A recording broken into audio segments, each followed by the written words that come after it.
je vais vous raconter comment le Seigneur des Anneaux a sauvé ma thèse. Au début de l'histoire, le grand méchant, Sauron, donne aux hommes des anneaux de pouvoir. Les hommes se croient à l'abri du mal. Mais les anneaux vont prendre possession de certains hommes pour en faire des super guerriers aux ordres de Sauron. Bon, pour ma plus grande déception, ma bataille à moi, elle se passe bien loin de la Terre du Milieu. Elle a lieu en réalité dans nos vergers, où les arbres doivent affronter des armées de bactéries, de champignons et d'insectes ravageurs.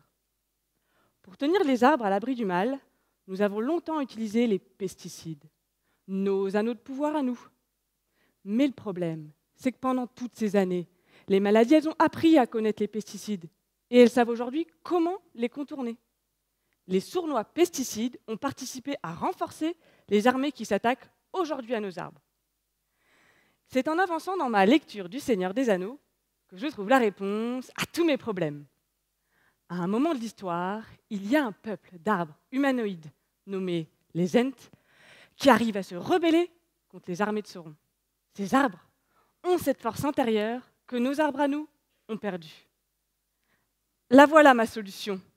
Au lieu d'aller chercher des protecteurs extérieurs, je vais me tourner vers les arbres eux-mêmes.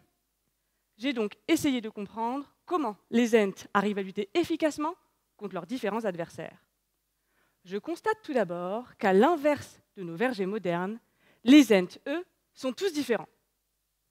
En me penchant ensuite sur une de leurs très longues discussions, je comprends alors que leur objectif, c'est d'être capable d'affronter n'importe quel cortège d'agresseurs, quitte à prendre quelques coups au passage, s'ils arrivent à s'en relever pour être de nouveau parés lors de la prochaine bataille.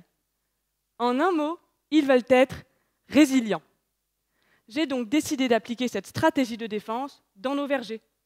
Avec mon équipe, nous avons créé des vergers qui regroupent des variétés du monde entier. Muni de ma plus fidèle paire de bottes, je suis allée observer comment réagissent les arbres sans les pesticides.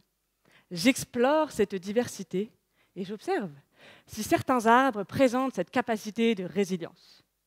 De retour au labo, je troque ma paire de bottes contre mes lunettes de généticienne et j'explore à la loupe l'ADN de mes arbres. Avec une méthode statistique qu'on appelle l'étude d'association pangénomique, je suis capable d'identifier quelles sont les régions de leur ADN responsables de cette force intérieure. Petit à petit, je suis donc en train de comprendre comment faire de la résilience un objectif concret pour nos vergers. Et pour ceux qui veulent en savoir plus, comme je n'ai toujours pas fini d'écrire ma thèse, lisez Le Seigneur des Anneaux.